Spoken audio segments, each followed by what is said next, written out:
ओम अज्ञानतिमिरान्धस्य ज्ञानञ्जनशलाकया चक्षुरुन्मिलितं येन तस्मै श्रीगुरुवे नमः। श्रीचैतन्यमनोभीष्टं स्थापितं येन भूतले स्वयं रूपकदा मह्यं ददाति स्वपदान्तिकं। वन्देऽहं श्रीगुरु श्रीयुतपदकमलं श्रीगुरून् वैष्णवाचं श्रीरूपं साग्रजातं सगण रघुनाथान्वितं तं सजीवं साद्वैतं सावधूतं परिजनसहितं कृष्णचैतन्यदेवं श्रीराधाकृष्णपादान् सागणललिता श्रीविशाखान्विताश्च नित्यानन्दं नमस्तुभ्यं प्रेमानन्दप्रदायते कलौ कल्मषस्य नाशाय जानवेपतये नमः। नमो महावदन्याय कृष्णप्रेमप्रदायते कृष्णाय कृष्णचैतन्य नामिने गौरद्वैते नमः। अनर्पित चरिचिरात करुणावतीर्णौ कलौ समर्पित उन्नतो जलरस स्वभक्ति श्रियं हरिपुरट सुंदर गुत्कदम्ब संदीपतं सदा हृदय कंदरे स्मृत्वा सच्चिनंदनम संसार दुःख जलदो पतितस्य कामा क्रोधादीन क्रम करे कवलीकृतस्य दुर्वासना निगडितस्य निराश्रयस्य चैतन्य चंद्र मम देहि पदावलंबं चैतन्य चंद्र मम हृदि कुंदम विकास्यं हृदयं विदेहि निज चिंतन भृंगरंगे किंचापराधतिमिरनिविड्ढविदूयं पादामृतं सदा पायत दुर्गतं माम् आजानुलम्बितभुजो कनकावदातो सङ्कीर्तनैकपितरो कमलायताक्षो विश्वम्भरो द्विपरो युगधर्मपालो वन्दे जगत्प्रियकरो करुणावतारो नमस्त्रैकाल सत्याय जगन्नाथाय सुताय च सभृत्याय सपुत्राय सकलत्राय ते नमः। अतीर्णो साकरुण्यो परिच्छिन्नो सदीश्वर श्रीकृष्ण चैतन्य नित्यानंद द्वय भ्रातरं भजे स जयति विशुद्ध विक्रमं कनकाभ्यं कमलायतक्षणं वर्जाननं विलम्बितं खड्भुज बहुधा भक्ति रसाभिनर्तकम। जयति जयतु देव कृष्ण चैतन्य चंद्रो जयति जयतु कीर्ति तस्य नित्या पवित्रम जयति जयतु वृत्तस्य विश्वेश्वमूर्ति जयति जयतु नित्य तस्वरूप प्रियाणम पंचतत्वात्मकं कृष्णं भक्त रूप स्वरूपकं भक्तावतारं भक्ताख्यम नमामि भक्ति शक्तिकम। हे कृष्ण करुणा सिंधु दीनबंधु जगतपते गोपेश गोपिका कांत राधा कांत नमस्तुते। तप्त कांचन गौरांगे श्री राधे वृंदावनेश्वरी वृषभानुसुते देवी प्रणमामि हरिप्रिये। वाञ्छाकल्पतरुभ्यश्च कृपा सिन्धुभ्यो च पतितानां पावनेभ्यो वैष्णवेभ्यो नमो नमः। जय श्री कृष्ण चैतन्य प्रभु नित्यानंद श्री अद्वैत गदाधर श्रीवासादि श्री गौर भक्तवृंद। हरे कृष्णा कृष्ण कृष्णा हरे हरे हरे राम राम राम हरे हरे। तो इसमें आज हम लोग को श्रीमद् चैतन्य भागवत का आदि खंड 10वां अध्याय हम लोग सुन रहे थे। इसमें भगवान गौरांग महाप्रभु की चैतन्य महाप्रभु की विद्या विलास लीला हमने पहले बताई। फिर उनका लक्ष्मी प्रिया से विवाह कैसे होता है उसकी कथा हम लोग ने कल सुना। आज हम लोग आगे इसमें स्टोरी में आगे सुनेंगे कि भगवान की और कौन सी लीलाएं हैं इस अध्याय में। बोलते हैं ईश्वरेर इच्छा बुझी भार शक्तिकार की रूपे करे न कौन कालेर विहार। प्रभु किस रूप से किस काल में किस प्रकार से क्या लीलाएं करते हैं उस ईश्वर की इच्छा शक्ति को प्राकृतिक चेष्टा से कौन समझ सकता है। भगवान की लीलाओं को समझने के लिए हम प्राकृतिक बुद्धि से भगवान की लीलाओं को नहीं समझ सकते हैं। भगवान की लीलाओं को समझने के लिए हमें अप्राकृतिक बुद्धि आध्यात्मिक बुद्धि चाहिए। बोलते हैं ईश्वरेर से अपनारे न जानाय एवे लक्ष्मी हो जानीते शक्ति ना धरे न तबे। यदि ईश्वर स्वयं अपने को प्रकाशित न करें तो उनकी स्वरूप शक्ति लक्ष्मी भी उनको नहीं जान पाएगी। भगवान की कृपा से ही हम भगवान को जान सकते हैं। यहाँ तक कि लक्ष्मी जी को भी भगवान अपनी स्वरूप शक्ति लक्ष्मी को के सामने और जो प्रकाशित न करें अपने स्वरूप शक्ति को तो लक्ष्मी भी उनको नहीं जान पाएगी। बोलते हैं निरंकुश भगवत इच्छा से भगवान की प्रच्छन्न लीला उनकी स्वरूप शक्ति की ही समझ से भी बाहर है। जो भगवान की लीलाएं हैं प्रच्छन्न लीलाएं हैं उसको समझ सकना स्वयं लक्ष्मी देवी के लिए भी संभव नहीं है। तो हम बद्ध जीवात्माओं के लिए कैसे संभव हो पाएगा। जो भगवान लीलाएं संपन्न करते हैं स्वयं जो लक्ष्मी उनकी क्या है पत्नी है उनको भी समझ नहीं आता है। तो हम लोगों को कैसे आएगा। जब तक भगवान की कृपा नहीं होगी तब तक भगवान को हम समझ नहीं सकते हैं। भगवान को समझने के लिए क्या होगा भगवान की कृपा चाहिए। बोलते हैं यही सब शास्त्रे वेदे पुराण व्याख्यान यारे ताना कृपा हयत से ही जाने ताना। श्री कृष्ण चैतन्य नित्यानंद चांद जाना वृंदावन दास तक्षु पद युगे गाना। श्री कृष्ण चैतन्य और नित्यानंद चांद जिनके जीवन है वे वृंदावन दास उनके युगल श्री चरणों की महिमा का गान करते हैं। तो इस तरह से वृंदावन दास ठाकुर इस 10वें अध्याय में बता रहे हैं कि मैं नित्यानंद और श्री कृष्ण चैतन्य ही हमारे जीवन है और उनके युगल चरणों की महिमा का गान करना हमारा एकमात्र क्या है व्यवसाय है।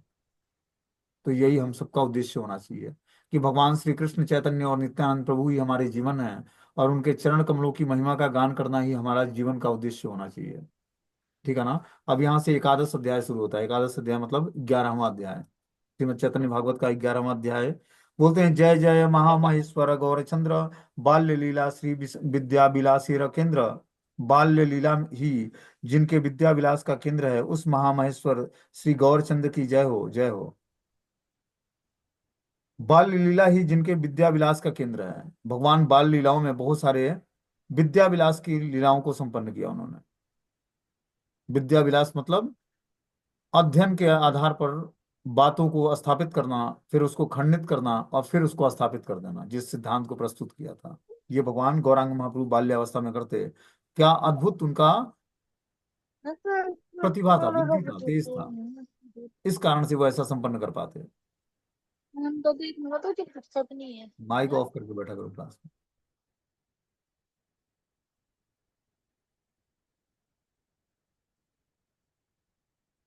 बोलते हैं विद्या विलासी केंद्र अर्थात दर्शन या ज्ञान का अभाव ही अविद्या है। अपूर्ण वस्तु संबंधी ज्ञान लाभ वृत्ति की भूमिका को कोई कोई विद्या रूप में निर्दिष्ट करते हैं। कि जो अपूर्ण ज्ञान है, अपूर्ण ज्ञान संबंधी जो ज्ञान है, जो अपूर्ण ज्ञान क्या है, भौतिकतावादी ज्ञान अपूर्ण ज्ञान है। कुछ लोग क्या करते हैं, उसमें ही लाभ वृत्ति करके और उसी को वास्तविक विद्या मान लेते हैं। लेकिन परंतु पूर्ण वस्तु भगवत ज्ञान में ही विद्या का अवस्थान होता है। जो पूर्ण ज्ञान है वो क्या है, भगवत ज्ञान है, जिसको सीखना है हमें। तब हम इग्नोरेंस को छोड़ पाएंगे, अज्ञानता को छोड़ पाएंगे। बोले भगवत ज्ञान का परमत्व और ब्रह्मत्व विद्या विलास के अंतर्गत होने पर भी भगवत ज्ञान तारतम्य क्रम से इन दोनों का स्थान आंशिक और असंपूर्ण है। साधारण मनुष्य की विभिन्न अवस्थाओं में प्रारंभिक शिक्षा काल बाल्य नाम से कथित है। बाल्यकाल में श्री गौर सुंदर की लीलाओं में हम लोगों को जो विद्या विलास का अभिनय देखने को मिलता है वो परमार्थ जनक में बाल जनोचित है। क्या, जो भगवान गौरांग महाप्रभु बाल्य अवस्था में जो लीलाएं संपन्न करते हैं, बोलते हैं वो परमार्थ जगत में बाल्यो जनोचित है। मतलब वो परमार्थ जगत की लीलाएं हैं, साधारण लीलाएं नहीं है, या साधारण बालकों की लीलाएं नहीं है, जो भगवान गौरांग महाप्रभु ने लीला अपने बाल्य अवस्था में संपन्न किया। बोलते हैं यही मत गुप्त भावे अक्षय द्विजराज, अध्ययन बिना आर नाही कौन काज। इस प्रकार द्विजराज श्री गौरचंद्र गुप्त भाव से विराजमान थे और उनका अध्ययन के अतिरिक्त और कोई काम ही नहीं था। इस तरह से बता रहे हैं कि जो है भगवान जो गौरांग महाप्रभु थे बाल्यावस्था में, उनका एक ही मात्र कार्य था अध्ययन करना, शास्त्रों को पढ़ना। जिनिया कंदर्प कोटि रूप मनोहर, प्रति अंगे निरूपम लावण्य सुंदर, आजानुलंबित भुज कमल नयन, अधरे तांबूल दिव्य वास परिधान। बोलते हैं जिनिया कंदर्प कोटि रूप मनोहर, जिनका कंदर्प को जो रूप है वो कंदर्प कोटि है। मतलब हजारों कामदेवों को भी मात करने वाला है। और भगवान का रूप मनोहर है। प्रति अंगे निरूपम लावण्य सुंदर, उनका प्रत्येक अंग जो है लावण्य जैसा सुंदर है, लावण्य दे दीप्यमान है। बोलते हैं कोटि कामदेवों को भी जीतने वाले प्रभु का मनोहर रूप और श्री अंग प्रत्यंग एवं अनुपम लावण्य दे दीप्यमान है। आजानु लंबित बाहु, कमल नेत्र, ओठों पर तांबूल और श्रीअंग दिव्य वस्त्र धारण किए होते हैं। भगवान चैतन्य महाप्रभु आजानु लंबित, उनका जो बाहु है वो क्या है, घुटने तक लंबा है। ठीक है ना, घुटने तक लंबा हाथ है भगवान का। और क्या है, कमल नेत्र है, भगवान के नेत्र जो है कमल पुष्प के समान है। ओठ जो है हमेशा जैसे लगे कि तांबुल चबाए हुए हैं, मतलब पान खाए हुए हैं, इतना लाल है बिंब फल की तरह। और श्री अंग दिव्य वस्त्रों से को धारण किए हुए हैं। श्री दिव्य मतलब जो है अंग पर दिव्य वस्त्र धारण किए हैं, पीताम्बर। बोलते हैं अधरे तांबूल श्री गौर सुंदर की कोटि कंदर्प विजयी अपूर्व सौंदर्य और अद्वितीय अंग की ज्योति, आजानुलंबित बाहुएं, पद्म पद्म नेत्र, उत्कृष्ट वस्त्र और ओठों का विलास सहचर तांबूल के दर्शन करके कुछ जन देह विशिष्ट क्षुद्र हस्त कर्कश नेत्र विलास से व्यसना आकांक्षी इंद्रिय तर्पण रत मायाबद्ध जीव श्री गौर सुंदर को अपनी भांति जड़ शरीरधारी और जड़ विलास व्यसन घृणा प्राण समझ सकते हैं। कि जो व्यक्ति भौतिकतावादी है वो भगवान के इस सुंदर लावण्य रूप को देखकर हो सकता है उसमें जड़ बुद्धि कर ले। ठीक है ना। किंतु श्री गौर सुंदर का असामान्य सर्वोत्कृष्ट मत्सर्य स्वभाव जीवों के हृदय में कुत्ते और गीदड़ के भक्षण योग्य देह और कुविचार निष्ठ मन की तुच्छता समझाने के सौभाग्य उदय कराने से पर भी उनकी मात्सर्य और भोक्ता बुद्धि दूरीभूत होकर विष्णु तत्व की ही सर्व वस्तु के एकमात्र कर्ता और भोक्ता रूप में उपलब्धि होगी। कि धीरे धीरे जो भगवान श्री चैतन्य महाप्रभु के इस रूप रूप लावण्य का कोई दर्शन करता है तो धीरे धीरे वो भगवान के विष्णु स्वरूप को जान पाएगा। बस भगवान के दर्शन करने मात्र से। हो सकता है कि शुरुआत में भगवान के इस सुंदर स्वरूप को देखकर उसके अंदर कुछ भौतिकता बुद्धि होने के कारण वो इंद्रिय तर्पण या मायाबद्ध जीव श्री गौर सुंदर के शरीर को भी जड़ शरीरधारी मान ले, कि जिस तरह हमारा शरीर है उसी तरह भगवान गौरांग महाप्रभु का शरीर है। लेकिन उनका शरीर क्या है? सच्चिदानंद विग्रह है। बोलते हैं सर्वदाय परिहार मूर्ति विद्या बले, सहस्त्र पड़ुया संगे एवे प्रभु चले। विद्या बल के कारण सर्वदा परिहास मूर्ति प्रभु जब चलते तो सहस्त्र विद्यार्थी उनके साथ चलते। इतना उनके अंदर योग्यता थी कि सहस्त्र विद्यार्थियों को वो अपने गुरु के रूप में मानते हैं, चैतन्य महाप्रभु को। सहस्त्र विद्यार्थी मतलब सैकड़ों की संख्या में विद्यार्थी उनके साथ चलते, इतना उनके अंदर ज्ञान था आध्यात्मिक। सर्वनवदीपे भ्रमे त्रिभुवनपति, पुस्तकेरा रूपे करे प्रिया सरस्वती। त्रिभुवनपति श्री गौर सुंदर पुस्तक रूप से प्रिया सरस्वती को हाथों में रखकर संपूर्ण नवदीप में भ्रमण करते हैं। भगवान गौरांग महाप्रभु नवदीप में प्रकट हुए तो क्या करते हैं? वो त्रिभुवनपति हैं भगवान चैतन्य महाप्रभु। वो पुस्तक रूप में प्रिया सरस्वती को हाथों में रखकर संपूर्ण नवदीप में भ्रमण करते हैं।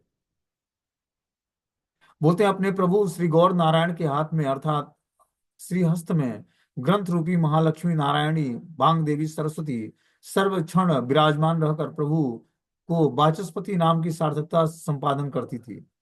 कि जो सरस्वती को धारण किया होता है उसको वाचस्पति टाइटल दिया जाता है, मतलब वो विद्या विशारद होता है, विद्या में निपुण होता है। तो इस तरह से भगवान चैतन्य महाप्रभु क्या करते हैं? ग्रंथ रूपी महालक्ष्मी नारायणी सरस्वती को अपने हाथ में धारण करते और पूरे नवदीप में भ्रमण करते।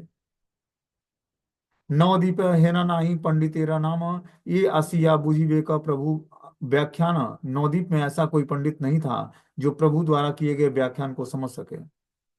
भगवान गौरांग महाप्रभु जिसकी व्याख्या करते उसको साधारण व्यक्ति समझ ही नहीं सकता था, ऐसी उनकी व्याख्या होती। सब एक गंगादास महाभाग्यवान, यार ठाई प्रभु करे विद्यार आदान। केवल एक महाभाग्यवान गंगादास पंडित थे जिसके साथ प्रभु विद्या की आलोचना करते थे। गंगादास पंडित उनके गुरु थे बाल बचपन के। उनके साथ वो क्या करते? विद्या की आलोचना करते, मतलब विद्या जो थी, पढ़ाई जो थी, उस पर क्या करते? उनसे आदान प्रदान करते, क्वेश्चन पूछते वो जवाब देते, या ये क्वेश्चन पूछते वो जवाब देते। सकल संसारी देखी बोले धन्य धन्य, ये नंदन यहार तहार कौन दैन्य।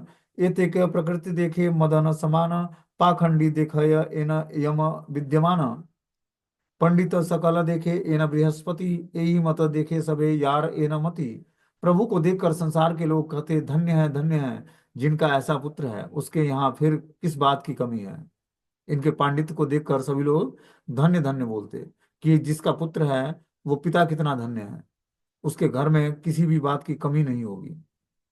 सब स्त्रियां इनके मदन के समान देखती, पाखंडी लोग प्रभु का को यम के रूप में दर्शन करते। जो स्त्रियां थी वो इनके रूप लावण्य को देखकर आकर्षित हो जाती, लेकिन पाखंडी लोग प्रभु को यमराज के रूप में दर्शन करते कि साक्षात मृत्यु है हमारी। सब पंडित लोग इनका बृहस्पति के रूप में दर्शन करते। इसी प्रकार जिनका जैसी भावना वह उनको उसी रूप में देखता। जैसी जिसकी भावना होती है सृष्टि में उसको वही चीजें दिखाई देती हैं। जो असुर कंस था उसको कृष्ण काल के रूप में दिखते थे।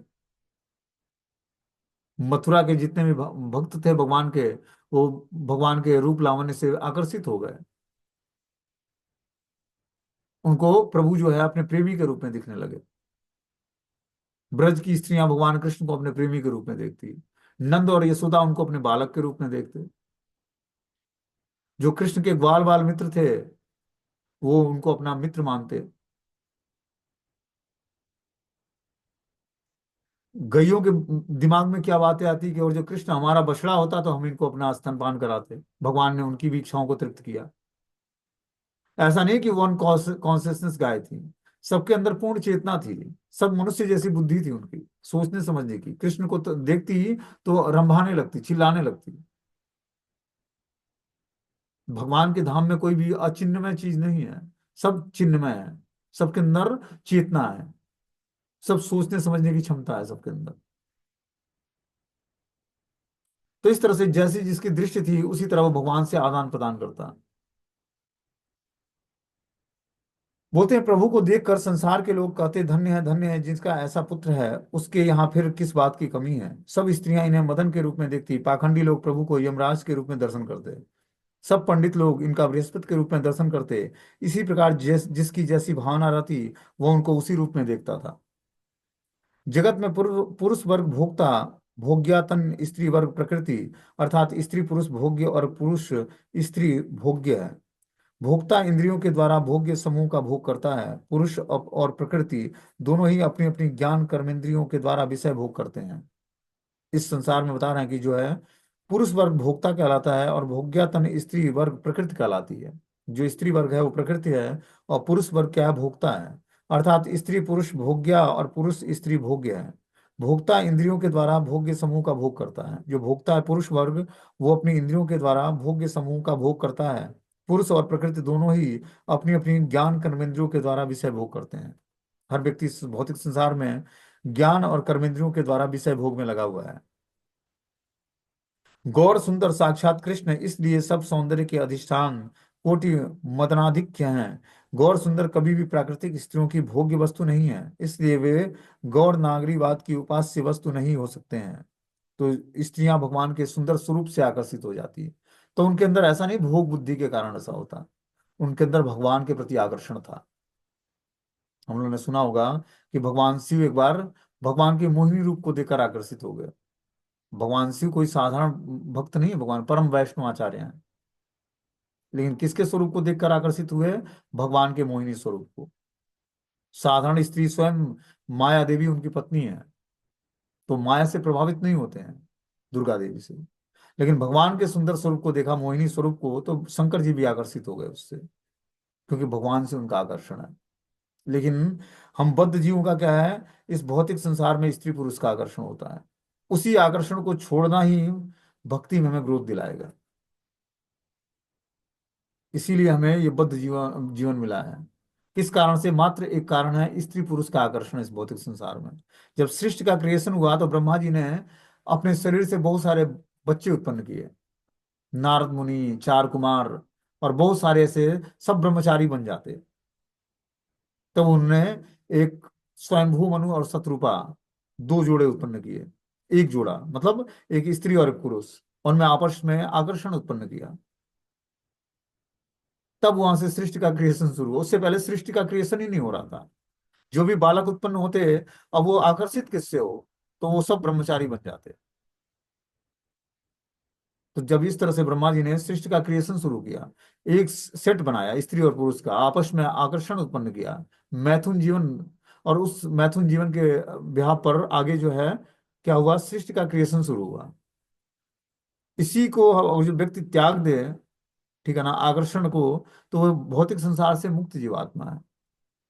भौतिक संसार में रहते हुए भी वो किसी वस्तु से आकर्षित नहीं होगा।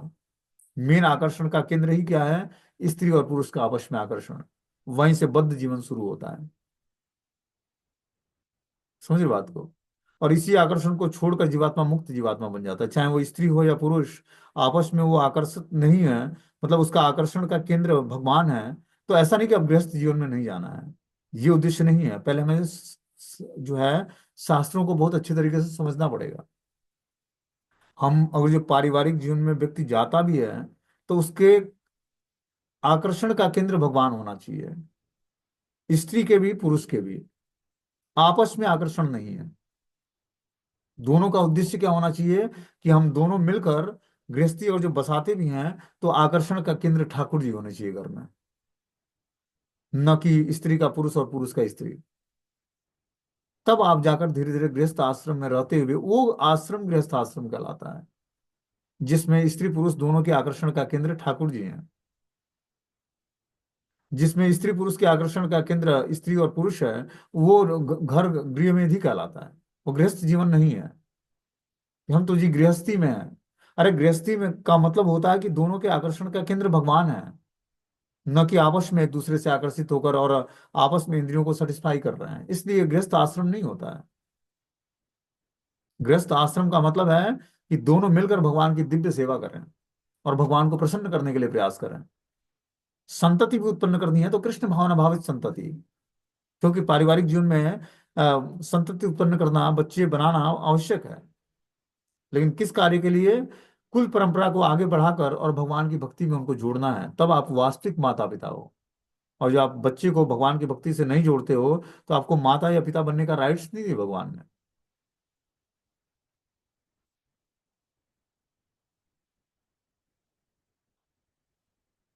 बोलते हैं जीव का भगवत सेवा अभिमान के बदले जड़ सेवा अभिमान करना उसका स्वरूप धर्म भक्ति का अंतराय है। श्री गौर सुंदर ने स्वयं जीवों को अपने सेवक सेवक अभिमान से उज्जवल आदर्श का प्रदर्शन करके जीव की बद्ध बुद्धि में सेवा सेव्य भाव अपसारित किया। अपने हमें जो बद्ध बुद्धि है उसमें जब हम सेवा भाव को डेवलप करेंगे भगवान की और भगवान के भक्तों की, तब जाकर हमारी बुद्धि जो है सही कार्य करेगी। इसलिए गौर हरि की अनुगत्य जन उनकी नागर रूप से कल्पना करने में असमर्थ नहीं होते हैं। भगवान गौर सुंदर ने अपनी लीला में किसी प्राकृतिक विकार की वशवर्तिता का प्रदर्शन नहीं किया, किंतु कोई यदि महादुर्भाग्यवश अपने सिद्ध आश्रय सेवा अभिमान विचार को भूल करके अपने को सेव्य विषय विग्रह रूप में से विचार करते हैं, तब भी परम करुणा श्री गौर सुंदर बद्ध जीव की उस प्रकार दुष्ट प्रवृत्ति को दूर करके श्री गौर कृष्ण सेवक अभिमान का उदय कराते हैं। कि अगर जो कोई व्यक्ति जो है अपने को सेवा अभिमान का विचार भूल करके और सेव्य विषय विग्रह के बारे में विचार करता है कि मैं सेव्य विषय विग्रह हूँ, मैं सेवा लेने योग्य हूँ, सेवा करने योग्य नहीं हूँ। कुछ लोगों के अंदर ऐसा अभिमान उत्पन्न होता है कि मेरा जीवन जो है सेवा लेने के लिए बना है, न कि सेवा करने के लिए। तो वैसे बद्ध जीव को परम करुणा वरुणालय भगवान गौरांग महाप्रभु क्या करते हैं, उसकी दुष्प्रवृत्तियों को दूर करके उसे गौर कृष्ण सेवा अभिमान का उदय उसके हृदय में जागृत करते हैं कि तू सेवक कैसे है। इस भौतिक संसार में हर व्यक्ति सेवा कर रहा है, उसका सेवा ही परम धर्म है। लेकिन जब वो भगवान की भक्ति से जुड़ता है तब वो, और जो सेवक होना जो अभिमान की बात है वो ही अभिमान वास्तविक अभिमान है कि हम भगवान के दासों के दास हैं, 100 टाइम दास। ये अभिमान होना सात्विक अभिमान है। इसका अभिमान हमें करना चाहिए कि मैं भगवान के भक्तों का दास हूँ या भगवान का दास हूँ। ये अभिमान वास्तविक अभिमान है। ये अभिमान वास्तविक नहीं है कि मैं सबका स्वामी हूँ और सब हमारे सेवक हैं। इसका मतलब आप गलत ट्रैक पे हो। ये आपके अंदर अभिमान उत्पन्न होता है कि मैं सबका स्वामी हूँ और सारे हमारे सेवक हैं। जैसे घर में कोई व्यक्ति धन कमाता है, उसको लगता है कि सब जीवात्मा हम पर आश्रित है, मैं ना रहूं, धन ना कमाऊं तो कैसे लोगों का परवरिश होगा। और वास्तविकता देखा जाए तो वो सबका नौकर होता है। वो धन कमाता है और सारे लोग घर में बैठ के ऐश करते हैं उसके धन पर, अच्छे ड्रेस पहनते हैं, अच्छे खाते पीते मौज मस्ती करते, चेहरा लाल होता है। और बेचारा फ्रस्ट्रेट होकर सुबह से शाम तक धूप में जो है, बारिश में धूप में भागता रहता है धन कमाने के लिए। कहीं झूठ बोलना पड़ता है, कहीं जो है अनलीगल कार्य करने पड़ते हैं, खाने का ठिकाना नहीं है, और बाकी सब घर में मौज मस्ती कर रहे होते हैं। बोलते हैं देही देखी विश्वम्भर रूप सकल वैष्णव हरि स विषाद एई मने भाव सब। श्री विश्वम्भर के रूप को देखकर वैष्णव वृंद मन में हर्ष और विषाद का अनुभव करते हैं। भगवान से गौरांग महाप्रभु के सुंदर स्वरूप का देखकर सारे वैष्णव मन में कभी हर्ष और कभी विषाद अनुभव करते हैं। हे न दिव्य शरीरे ना हय कृष्ण रस की करीबे विद्यार हैल कालवश। अगर इनका ऐसा दिव्य शरीर श्री कृष्ण रस की ओर आकृष्ट न हुआ तो काल के वशीभूत होने पर इनकी यह विद्या क्या करेगी। कुछ लोग विषाद करते भगवान के सुंदर स्वरूप को देखकर, उनको भगवान तो समझ आते नहीं, क्योंकि भगवान ने योग माया के कारण सबके अंदर वात्सल्य रसों का समावेश कर दिया था।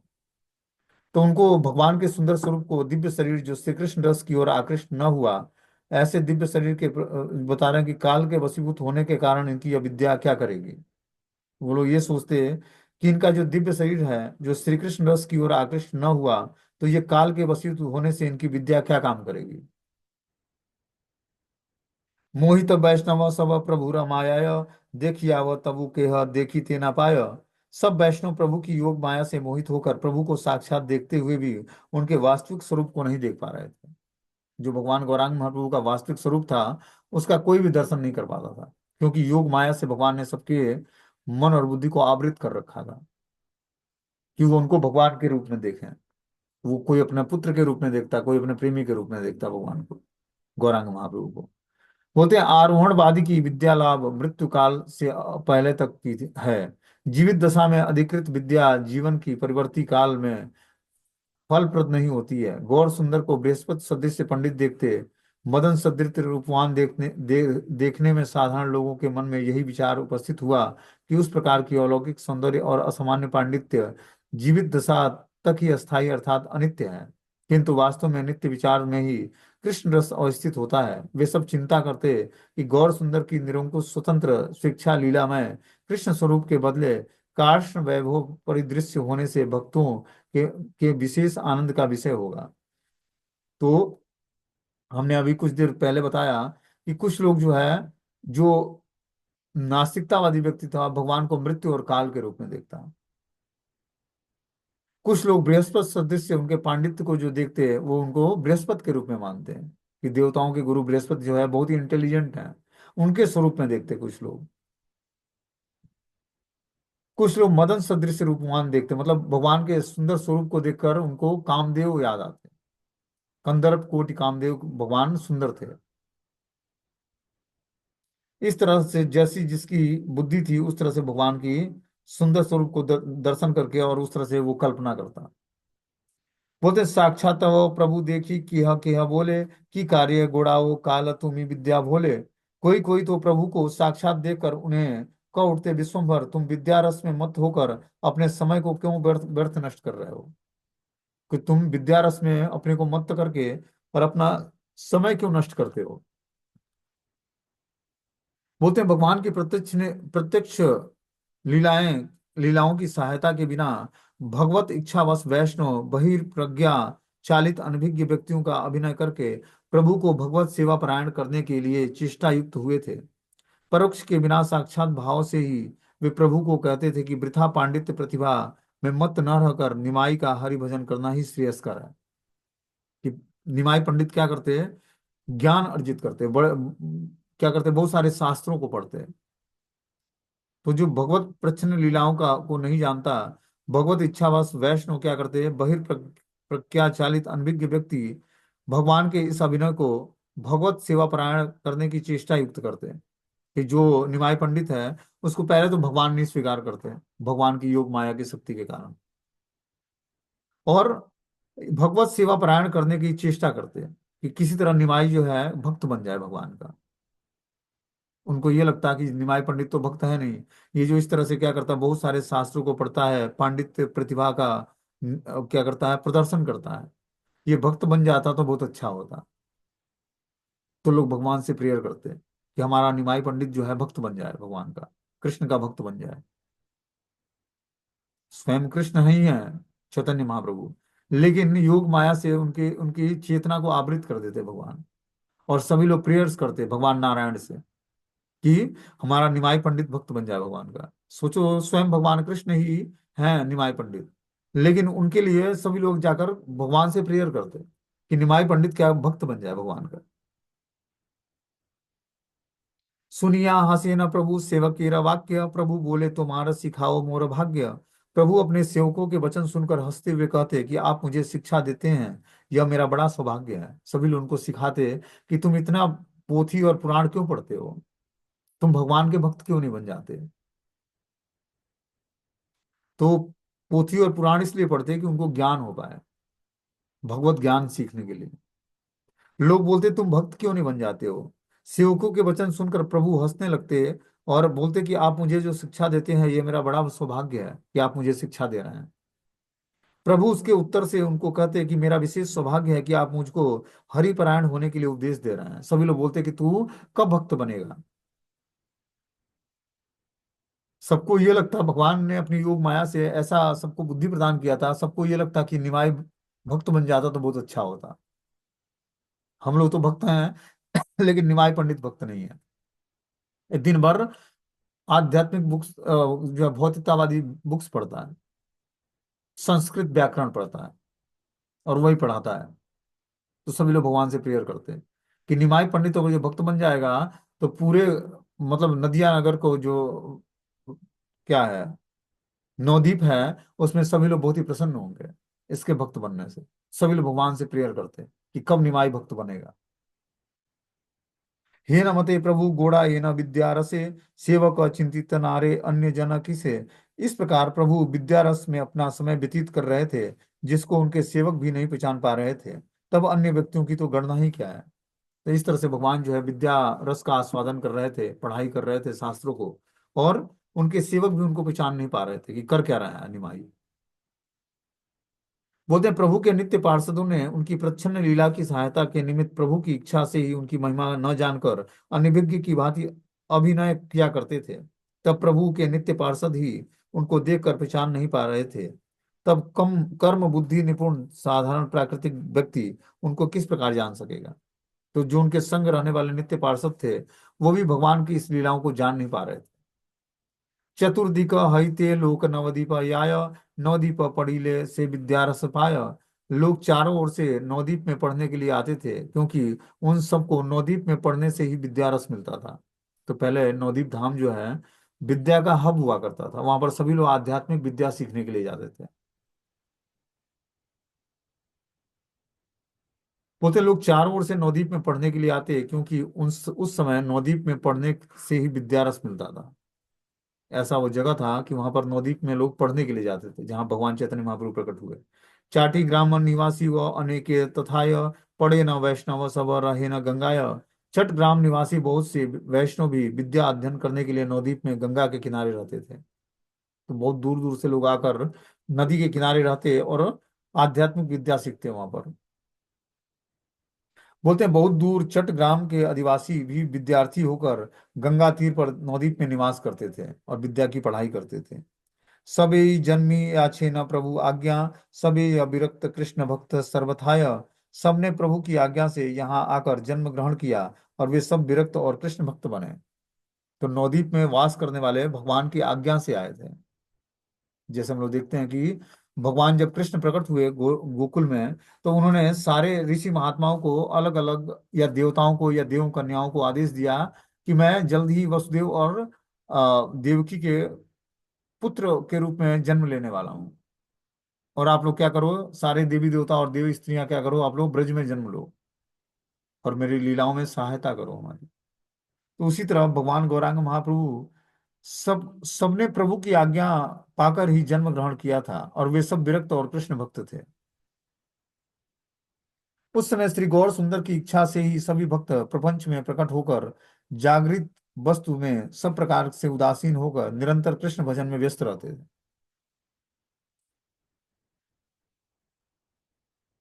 अन्यो न मिलिय सबे पढ़िया सुनिया, करे न गोविंद चर्चा निवृत बसिया।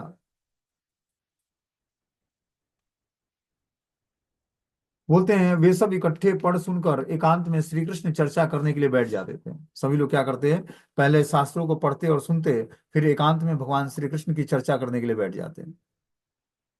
उस समय श्री गौर सुंदर के निकट सब वैष्णव कृष्ण भजन में उत्साह न पाकर निर्जन में कृष्ण का अनुशीलन करते थे। जहां पर भगवान या भगवत प्रिय पार्षद का साक्षात आविर्भाव या प्रकाश नहीं है, वहां पर निर्जन भजन करना ही प्रशस्त है, अन्यथा भगवान तथा भक्त के अनुगत्य में हरि कीर्तन करना ही विधि है। क्या बोलते हैं यहाँ पर, कि उस समय गौर सुंदर के निकट सब वैष्णव कृष्ण भजन में उत्साह न पाकर निर्जन में कृष्ण का अनुशीलन करते थे। जहाँ पर भगवान तथा भगवत प्रिय पार्षद का साक्षात आविर्भाव या प्रकाश नहीं है, वहां पर निर्जन भजन करना ही प्रशस्त है। जहाँ पर भगवान या भगवत प्रिय पार्षद उत्पन्न न हो, आविर्भाव न हो उन पर, वहां पर व्यक्ति को निर्जन भजन करना ही आवश्यक है, अन्यथा भगवान और भक्त के अनुगत्य में हरि कीर्तन करना ही विधि है। सर्व वैष्णवेर प्रिय मुकुंद एकांत, मुकुंदेर गाने द्रव्य सकल महांत। बोलते हैं मुकुंद सब वैष्णव के एकांत प्रिय थे, जिनके गान को सुनकर सभी महांत द्रवीभूत हो जाते थे। तो मुकुंद थे भगवान चैतन्य महाप्रभु के पार्षद, वो एकांत प्रिय थे, उनको एकांत बहुत ही प्रिय था। जिनके गान को सुनकर सब महांत द्रवीभूत हो जाते थे, वो सुंदर, बहुत ही सुंदर भजन गाते, और उसको सुनकर सारे लोग जो है, सारे महांत जो थे द्रवीभूत हो जाते, सब रोने लगते। विषय रस से पृथक होकर जो लोग भगवत भजन करते हैं, उनको महांत कहा जाता है। मुकुंद के हरिलीला कीर्तन को सुनकर इस प्रकार से महत जन गण का हृदय आर्द्र हो जाता था। जब मुकुंद क्या करते, कीर्तन करते, हरि लीला का कीर्तन करते, तो उसको सुनकर सारे महंत लोग का हृदय जो है आर्त से भर जाता था, दया से भर जाता था, भगवान के प्रति श्रद्धा से भर जाता था। बोलते हैं, विकास हैला आसी भागवत गण, अद्वैत सभाय सबे हय न मिलन। सब भक्त वृंद अपराह्न काल में अद्वैत प्रभु की सभा में आकर सम्मिलित हो जाते हैं। दोपहर के समय क्या करते, सभी जो है अद्वैत प्रभु की सभा में आकर सम्मिलित हो जाते हैं। बोलते हैं, दिन के कार्य समाप्त करके अपराह्न काल में सब भक्तगण श्री मायापुर स्थित अद्वैत भवन में आचार्य प्रभु के निकट उपस्थित होते। उस समय श्री गौर सुंदर द्वारा भक्तों के आश्रय स्वरूप में विराजमान रहने की लीला प्रकाश न करने के कारण अद्वैत प्रभु ही सब वैष्णव के आश्रय स्थल होते हैं। सभी लोग क्या करते, भगवान चैतन्य महाप्रभु के मायापुर अद्वैत भवन में आचार्य प्रभु के निकट उपस्थित होते और सभी गौर सुंदर तथा भक्तों के आश्रय स्वरूप में विराजमान होकर लीला प्रकाश न करने के कारण अद्वैत प्रभु ही सब वैष्णव के आश्रय स्थल होते। सभी लोग अद्वैताचार्य के घर में जाकर भगवान की चर्चाएं करते, लीलाओं की चर्चाएं करते। एहि मात्र मुकुंद गायन कृष्ण गीता गीत, हेन नाही जाने के बा पढ़े कौन वीत। जहाँ वहां जो जो ही मुकुंद कृष्ण गीत गाना गान करते, तो ही न मालूम कौन किस ओर गिर जाता। इतना वो अच्छा सुरीला गीत गाते मुकुंद, कि कृष्ण गीत गाते कि सभी लोग जो है जहां तहां गिर जाते उस गीत को सुनकर। हे केह कांदे केह हासे केह नृत्य करे, गड़ा गड़ी याय केह वस्त्र ना संबरे, हुंकार करे केह माला साट मारे, हे केह गिया मुकुंदेरा दुई पाय धरे। कोई हंसता और कोई रोता और कोई नृत्य करता, कोई वस्त्रों को संभाले बिना ही लोटपोट होने लगता। इस तरह से सभी लोग जो है उस गीत को सुनकर कोई हंसने लगता, कोई रोने लगता, कोई नृत्य करने लगता, कोई वस्त्रों को संभाल ना पाता और लोट पोट मचाने लगता। कोई हुंकार करता तो कोई ताल ठोकने लगता, और कोई जाकर मुकुंद के दोनों चरणों को पकड़ लेता उनके सुरीले भजन को सुनकर। वस्त्र ना संवरे, अपनी अपनी देह के यथा स्थानों पर आवरण वस्त्रों की रक्षा करने में सभी लोग असमर्थ हो जाते हैं। ऐसा उनका गीत था। मुकुंद ऐसा गीत गाता भगवान के विरह में कि सबके वस्त्र शिथिल पड़ जाते, ढीले पड़ जाते। यही मत उठे परमानंद सुख, न जाने वैष्णव सब आर कौन दुख। इसी प्रकार का परमानंद सुख होता और उस समय सब वैष्णव अन्य किसी प्रकार के दुख का अनुभव ही नहीं करते। इस तरह से जब मुकुंद गाना गाते भगवान के विरह में, तो सभी लोग जो है सुख का अनुभव करते और दुख का अनुभव ही नहीं होता उनको। प्रभु व मुकुंद प्रति बड़ा सुखी मने, देखी लेना मुकुंद धरे ना अपने। श्रीमन चैतन्य महाप्रभु भी मुकुंद को देखकर मन में बहुत प्रसन्न होते और देखते ही उसे पकड़ लेते।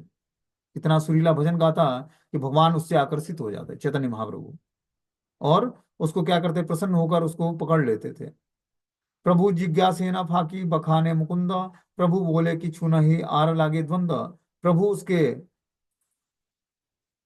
क्वेश्चन पूछते और उसकी वह व्याख्या करते, तब प्रभु कहते कि यह तो कुछ नहीं है। तब मुकुंद के साथ प्रभु का द्वंद्व शुरू हो जाता। भगवान चैतन्य महाप्रभु क्या करते हैं, मुकुंद से पहले क्वेश्चन पूछते, वो जो जवाब देते उसका भगवान क्या करते, खंडन कर देते और फिर उसको सही स्थापित कर देते। इस प्रकार मुकुंद के साथ भगवान चैतन्य महाप्रभु क्या करते, द्वंद्व शुरू कर देते। प्रभु द्वारा मुकुंद के पूछने पर मुकुंद को उसके उत्तर प्रदान करते, प्रभु उसी क्षण उसका खंडन कर देते। फलस्वरूप दोनों में कलह उपस्थित हो जाता। मुकुंद जो जवाब देते, प्रभु उसका खंडन कर देते अपने ज्ञान से, चैतन्य महाप्रभु। और फिर उसको मुकुंद ने जो बताया था उसका जवाब उसको स्थापित कर देते कि आपने सही बताया था। इस प्रकार मुकुंद क्या होता, बहुत ही कलह दोनों में उपस्थित हो जाता और भगवान आनंद लेते उसका। बोलते हैं, मुकुंदा पंडिता बड़ा प्रभुरा प्रभावे, पक्ष प्रतिपक्ष करी प्रभु सने लागे। प्रभु की कृपा से मुकुंद भी बड़े पंडित थे, जिस कारण वे प्रभु के साथ पक्ष प्रतिपक्ष करना शुरू करते। प्रभु की कृपा से मुकुंद के पांडित्य की सीमा नहीं थी। वाद प्रतिवाद द्वारा मुकुंद प्रभु के साथ तर्क करना शुरू कर देता था। इस तरह से भगवान गौरांग महाप्रभु और मुकुंद में आपस में तर्क वितर्क होता। ठीक है, हरे कृष्णा। अब ये मीटिंग क्लोज हो जाएगा।